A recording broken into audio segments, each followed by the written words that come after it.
We'd like Christmas to stay in its lane.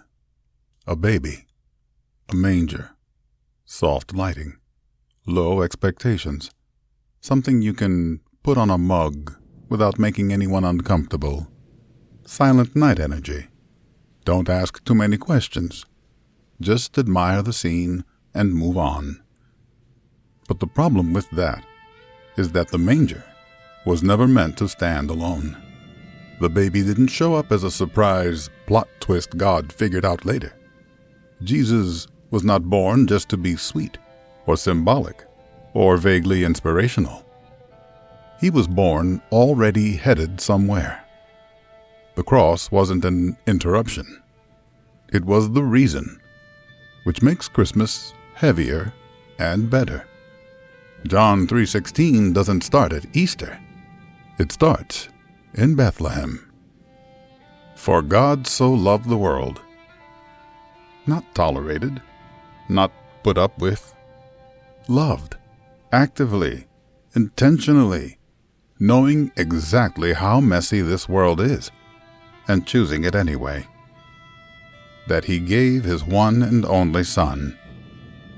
Christmas is the giving. God didn't send a memo. He didn't outsource redemption.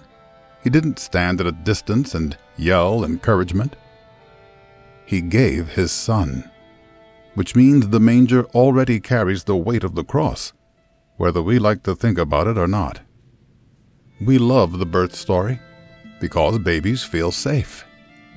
But babies grow up, and this one grew up to be betrayed, beaten, and crucified. The wood of the manger and the wood of the cross are not unrelated. One held His body when He arrived. The other held it when He was offered back. That whoever believes in Him shall not perish. That's where it turns personal, because this isn't a vague message for good people who mostly have it together. It's for a world that perishes, for people who fail, run, deny, betray, and still desperately want to be loved. The baby in the manger is born into a world that will eventually nail Him to a cross. And He comes anyway. But have eternal life. That's the resurrection. That's the punchline the grave didn't see coming. The whole story bends toward that moment. Without the empty tomb, Christmas is just a tragedy in slow motion. With it, the birth becomes the beginning of victory. Christmas says God came close. The cross says He stayed when it hurt. The resurrection says death didn't get the final word.